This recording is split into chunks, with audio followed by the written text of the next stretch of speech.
Vamos a hablar hoy de delitos sexuales.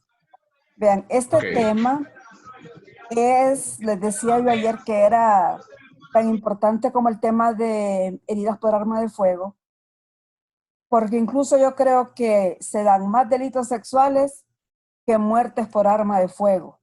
Entonces es importante que conozcan de este tema, que es un tema un poco complicado en el sentido de poder llegar a una conclusión e incluso es complicado sacar conclusiones de un dictamen cuando se trata de un delito de este tipo. Ya vamos a ver por qué. Bueno, primero vamos a comenzar definiendo qué es la violación. Según el Código Penal,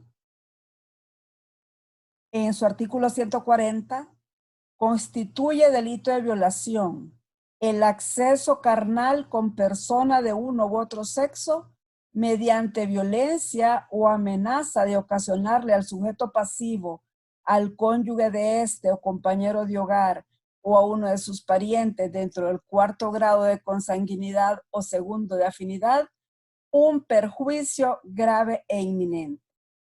Entonces, para poder hacer el diagnóstico de violación, debemos de poder demostrar la existencia de un elemento que nos menciona claramente el artículo 140, que es el acceso carnal. Si no existe acceso carnal, no es violación. Si no existe acceso carnal, podrá ser otro tipo de delito, pero no violación. Entonces, tenemos que tener claro qué es el acceso carnal. El mismo artículo 140 dice, para efectos de este artículo, se entenderá por acceso carnal el que se tenga por vía vaginal, anal o bucal. Entonces, ¿qué es el acceso carnal? Es la introducción del miembro viril o del pene a través de la vagina, del ano o de la boca. Aquí no hablamos de objetos, aquí no hablamos de dedos, aquí no hablamos de otra cosa más que no sea el pene, ¿verdad? Entonces debe de existir una penetración, ya sea a través de la vagina, a través del ano o a través de la boca, para que hablemos de violación. Dentro de la violación tenemos lo que es la violación especial. Y en la violación especial, pues, se dan ciertos requisitos para poderla considerarla especial.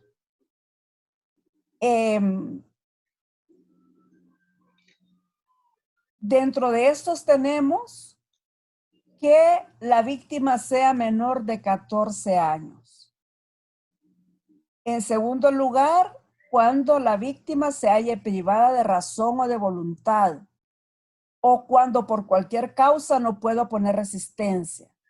Aquí hablamos de una persona que tenga retraso mental, ¿verdad? O una persona que sea una persona adulta, pero que tenga una edad mental de un niño. O que esté privada de la voluntad para poder resistir a ese acceso carnal. Cuando el sujeto activo para cometer el delito intencionalmente disminuya o anule la voluntad de la víctima, utilizando para ello sustancias psicotrópicas o estupefacientes, incluyendo alcohol, o haya cometido la violación encontrándose el sujeto pasivo en la situación anterior. Entonces, también se considera violación especial cuando son utilizadas sustancias que o inhiban el estado de conciencia o estimulen a la persona, ¿verdad? Ya sea a través de cualquier sustancia química, alcohol, para poder para poder acceder a esta persona. O cuando la persona ya se encuentra, vaya, por ejemplo, se encuentra alcoholizada y se aprovecha el victimario de eso para poder cometer el delito. Luego, cuando el sujeto activo esté encargado de la guarda o custodia de la víctima y se valga de su condición de autoridad para tener acceso a la misma. Esto es bien frecuente. Generalmente los casos de violación se dan dentro del grupo familiar, ¿verdad? Bueno, hay casos horrendos que es de padres con hijos o padrastros o primos o tíos, ¿verdad? Generalmente han habido casos por otro tipo de personas, pero es bien frecuente encontrarlo dentro del grupo familiar.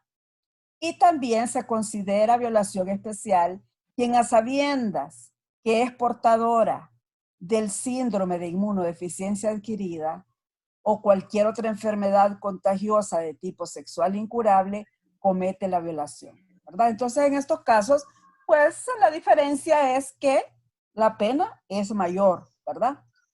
Pero como les digo, para hacer el diagnóstico de violación es complicado a veces porque por lo general la víctima denuncia de forma tardía, especialmente cuando se trata de niños. Los niños no dicen, primero porque puede estar bajo amenazas. Generalmente el abusador los amenaza con causarle daño a ellos o a sus padres, o porque consideran que ellos han cometido un acto malo y que pueden ser castigados por esto y por temor no lo denuncian. Y los padres se dan cuenta tiempo después cuando se dan otras circunstancias que hacen al niño hablar. Entonces, cuando se dan estos casos tardíos, muchos de los elementos importantes para hacer el diagnóstico se han extinguido, ¿verdad? Yo les he hablado en otros casos que eh, el enemigo en la investigación es el tiempo, ¿verdad? El tiempo que pasa es la verdad que huye, y en los delitos sexuales eso lo vemos claramente, porque no podemos sacar las mismas conclusiones en un caso que es evaluado de forma inmediata a uno que es evaluado cuando ya han pasado meses, incluso años después del supuesto abuso. Otro de los delitos sexuales son los actos de lujuria. Los actos de lujuria también son actos de tipo sexual donde no hay penetración, no hay acceso carnal, sino que lo que hay son tocamientos. Puede haber masturbación de niños, puede haber introducción de dedos a través de los genitales, o pueden introducirse cuerpos extraños a través de los genitales, o tocamientos de los glúteos, de las áreas genitales o de los senos, ¿verdad? Esos son actos de lujuria. Todavía los actos de lujuria son mucho más difíciles de probar porque lo único que hay, como dijimos, son tocamientos. Y en los tocamientos, pues generalmente eh, no encontramos nada, ¿verdad? Podemos encontrar tal vez algún indicio o algún elemento que nos lleve a demostrar el delito si la evaluación se hace de forma inmediata, pero esto en muy pocos casos se da, sino que es cuando ya ha pasado mucho tiempo que los actos se denuncian. Entonces vemos que es la palabra de la víctima contra la palabra del victimario. Y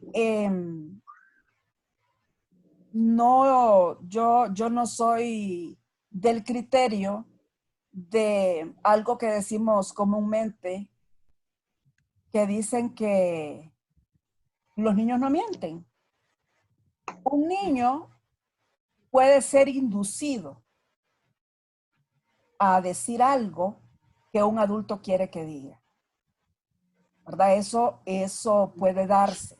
No digo de que no existen los delitos sexuales, claro que sí, pero siempre, especialmente en los actos de lujuria, eh, lo que vemos es esto, que es la declaración, solo tenemos la declaración de la víctima y punto. Entonces, eh, no hay una forma científica de demostrar que el delito se ha cometido.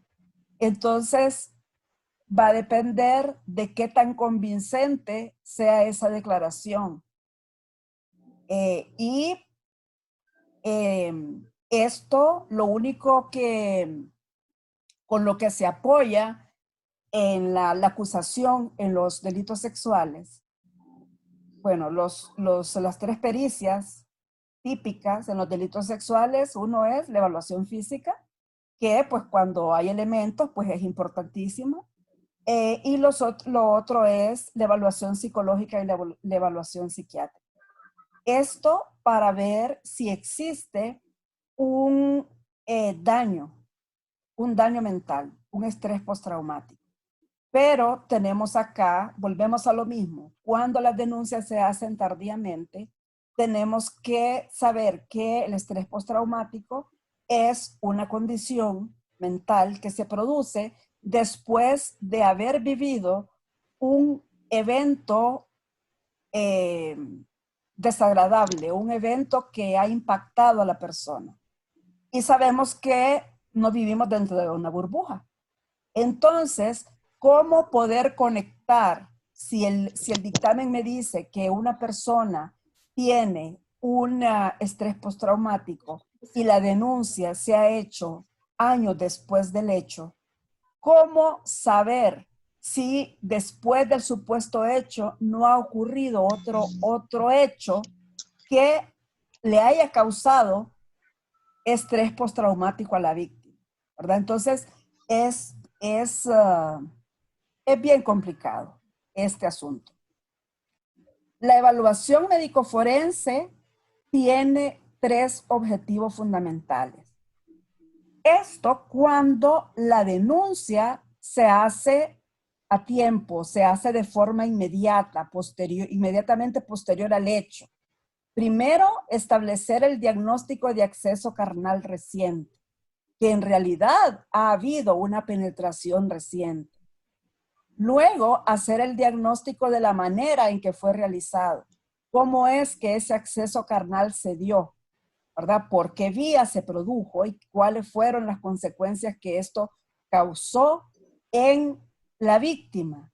Y por último, hacer el diagnóstico de la vinculación del acusado con el hecho.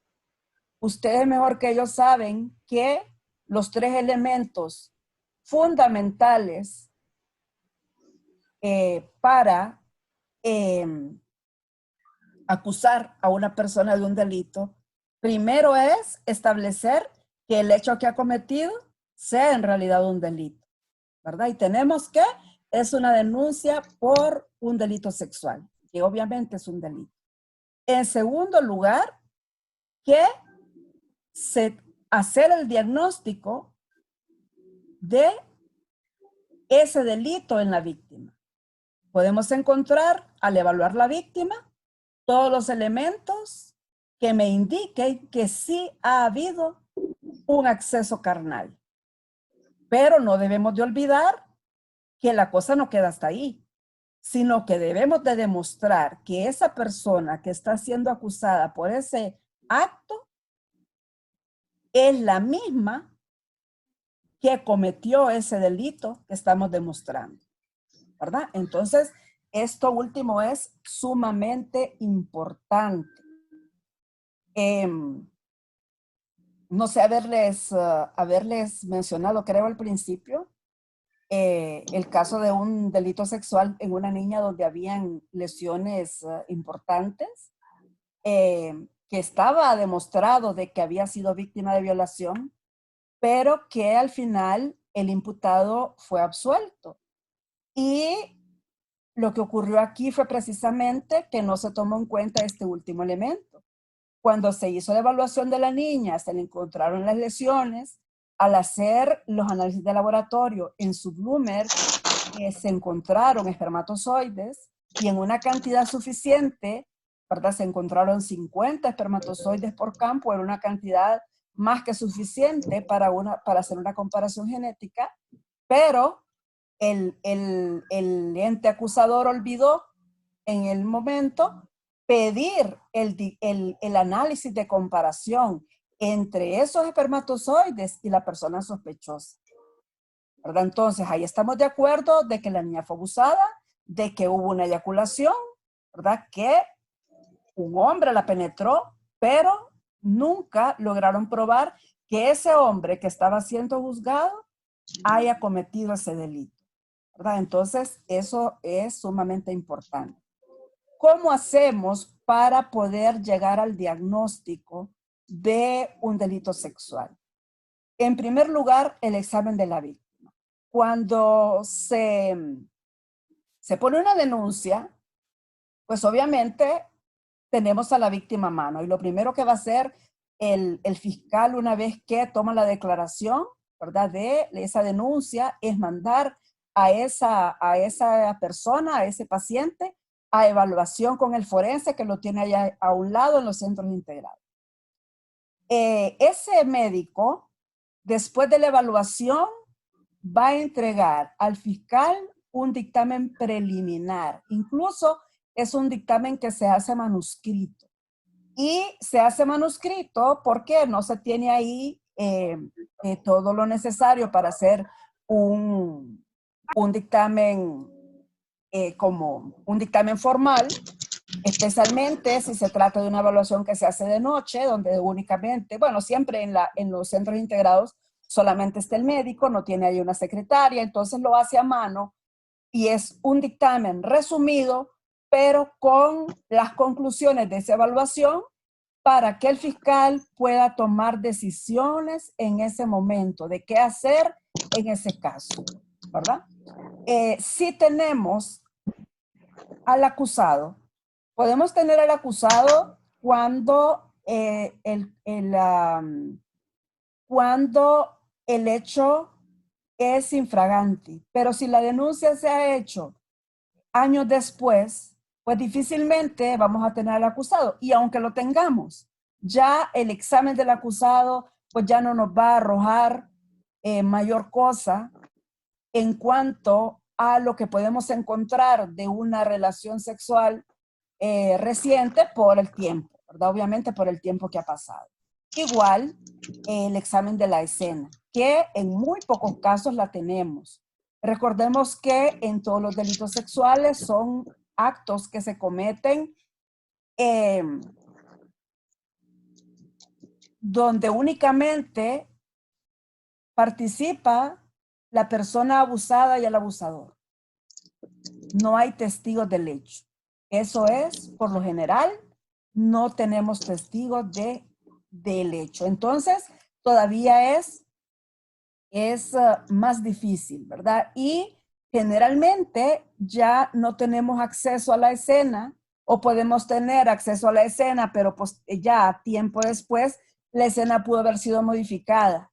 Vaya, que la violación se dio en una casa que estaba en construcción, pero al momento de la denuncia ya lo que hay ahí es una casa completamente construida y habitada, ya no nos sirve de nada ese lugar. Entonces, tenemos muchas desventajas en cuanto a esto. Cuando la denuncia se hace tardíamente. Vamos a ver entonces qué es lo que vamos a examinar en la víctima, qué es lo que vamos a observar, que tiene que ir plasmado todo este examen que se hace de la víctima. Como les dije, en el examen preliminar va a ir únicamente lo positivo, ¿verdad? Y lo concerniente a lo que se relaciona con el delito sexual. Pero en el dictamen, es en el preliminar, pero en el definitivo ya va a llevar una serie de información adicional que vamos a tener acceso a eso posteriormente, ya de repente, cuando se haga juicio, que nos pueden ayudar algunos datos para poder o convencernos de que el hecho en realidad ha sucedido y que esa persona lo ha cometido, o convencernos de todo lo contrario. Para poder hacer la evaluación de una persona víctima de abuso sexual, en primer lugar, yo debo de contar con una orden específica para evaluarla por delito sexual. Si a mí me mandan a una persona para que la evalúe por lesiones o por un estado de salud, no puedo incluir en ese dictamen una evaluación por delito sexual, es decir, una evaluación de su área genital, porque no es eso lo que me están pidiendo. Entonces, tengo que tener esa orden donde me especifique que lo que desean es una evaluación por delito sexual.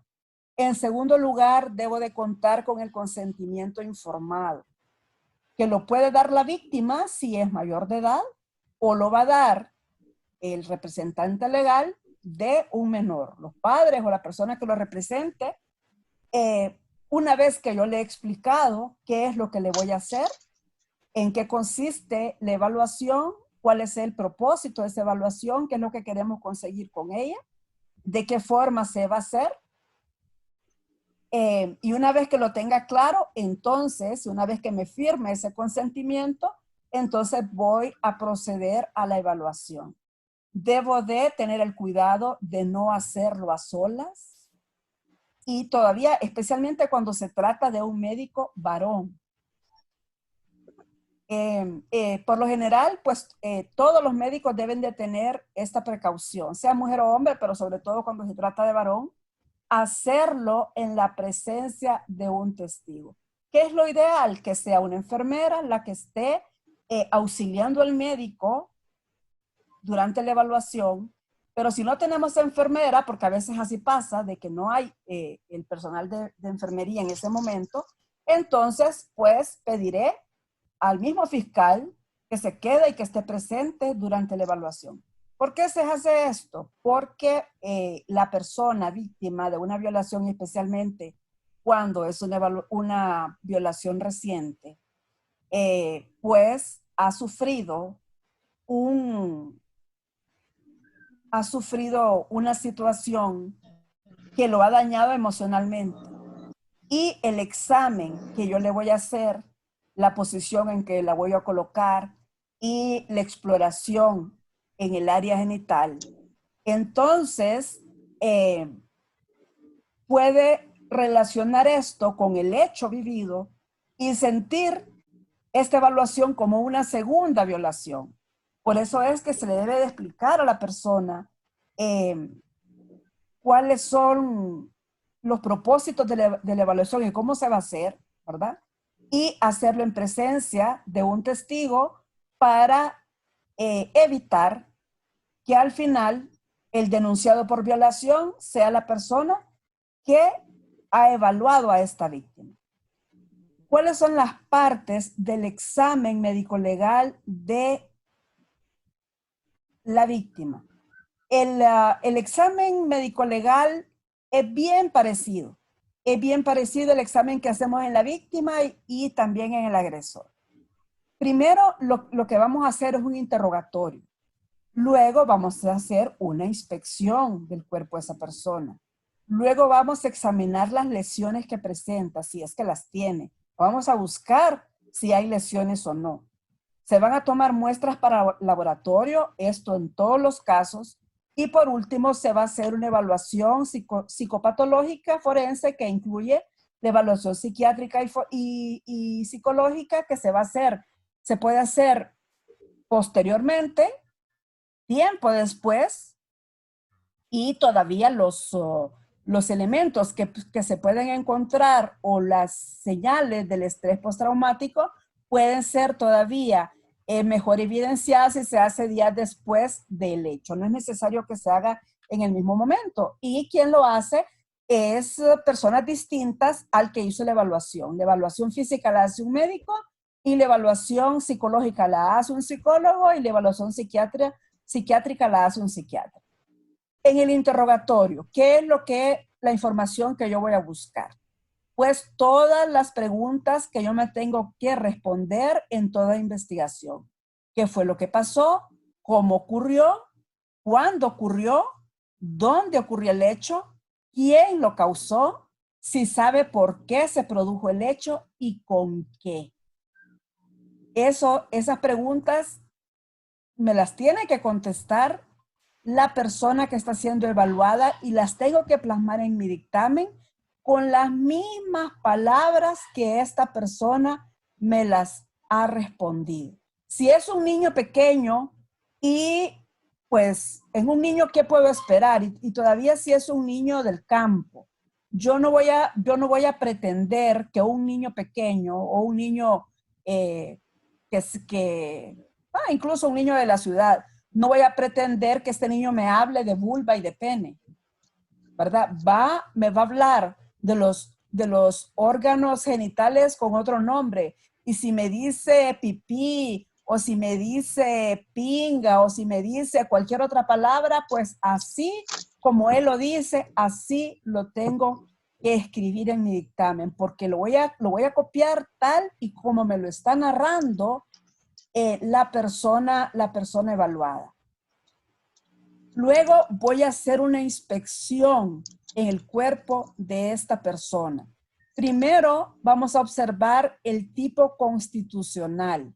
Vamos a ver si se trata de una persona delgada, si se trata de una persona obesa, si es una persona grande o una persona pequeña, ¿verdad? Si está desnutrida o no, su estatura, su peso, su desarrollo musculoesquelético. ¿Y estos 4 elementos para qué me sirven? Pues para poder determinar si esta persona pudo haberse defendido, pudo haberse resistido a la agresión o no. Luego vamos a evaluar el desarrollo de sus genitales. Si se trata de un niño, si se trata de un prepúber, si se trata ya de una persona en la pubertad o si se trata de un adulto. Luego vamos a ver las facies. Las facies son las expresiones de su rostro. Si lo que vemos es una cara de tristeza, una cara de angustia, una cara de alegría, una cara de, ¿qué otra fase puedo tener? De dolor, de cansancio, etc. Luego vamos a observar los gestos, las gesticulaciones o las muecas que esta persona haga. Vamos a observar si esta persona tiene lesiones en su piel. Vamos a revisar si el cabello y el maquillaje está ordenado o está desordenado. Está hablando de las mujeres. Y si existe daño en las ropas, y si existe daño en las ropas, describir si se trata de si la ropa está rota, si la ropa está manchada, si la ropa está traccionada, etc. Eso es lo que vamos a ver a la inspección. Luego vamos a observar las lesiones. Para observar las lesiones, vamos a dividir el cuerpo en 3 partes. En el área genital, en el área paragenital y en el área extragenital.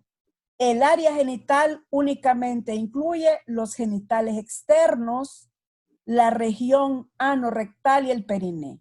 El periné es la parte de tejido que está entre el ano y los genitales. Ese es el periné. Luego vamos a revisar el área paragenital. El área paragenital es la cara interna de los muslos, las nalgas o glúteos y la parte baja del abdomen. Y por último, vamos a revisar el área extragenital, que es el resto del cuerpo. De esta manera, yo he revisado todo el cuerpo de la persona en orden, ¿verdad? Y no se me va a quedar ninguna parte sin evaluar, ¿verdad? No vamos a dejar nada por fuera. Ahora, para revisar el área genital, acá tenemos los genitales femeninos, para que ustedes puedan comprender el contenido de un dictamen por el delito de violación, deben de conocer a qué el médico se está refiriendo, cuáles son las partes de la anatomía genital femenina. En un delito de violación, en el área genital, yo voy a revisar lo que es la vulva, lo que es el himen y la vagina. ¿En qué condición encuentro estas 3 partes? ¿Y qué es la vulva? Pues la vulva contempla lo que es el monte de Venus o el área donde crece el vello púbico, los labios mayores, ahí en la foto pueden irlos ubicando, los labios mayores, que son los que están afuera, los labios menores, que son estos de acá adentro, el vestíbulo, el meato urinario, que es el orificio por donde orinamos, y el clítoris que tenemos acá arriba. Esa es lo que yo voy a evaluar al revisar la vulva. El himen, que es este, aquí está roto, aquí lo que tenemos son restos del himen. El himen es una membrana delgada que está entre la vulva, es decir, entre la parte exterior y el orificio inferior de la vagina. La vagina está por detrás del himen. Entonces, la vagina, por arriba, lo que vamos a encontrar en el fondo de la vagina es el cuello del útero, y en la parte inferior o en la parte externa lo que vamos a tener es el himen, y a continuación vamos a tener la vulva. Y en ese sentido es que voy a ir describiendo los hallazgos, ¿verdad? O lo que yo encuentre, las lesiones que encuentre en el área genital o los elementos que yo encuentro en el área genital. Aquí yo puedo encontrar laceraciones, puedo encontrar equimosis, puedo encontrar vellos, puedo encontrar fibras, puedo encontrar un sinnúmero de cosas. Entonces tenemos que saber identificar en qué parte de esta área genital femenina es que se han encontrado estos elementos.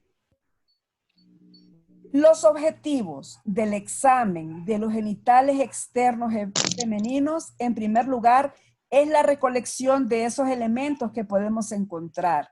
Los pelos, las fibras, manchas de sangre, de semen, etcétera, o cualquier otro indicio que encontremos en la vulva, es decir, por fuera. Luego, la descripción de las lesiones que podemos encontrar en los labios mayores, en los menores, en el introito, a nivel del clítoris, etcétera. Es decir, las lesiones a nivel de la vulva. Luego, la descripción y la condición en que he encontrado el himen o la membrana que está en la entrada de la vagina. Y, por último, la descripción de lesiones que puedo encontrar en la vagina y la recolección de indicios que también voy a buscar a nivel del canal vaginal. ¿Y cuál es el indicio más importante que yo voy a buscar en el canal vaginal?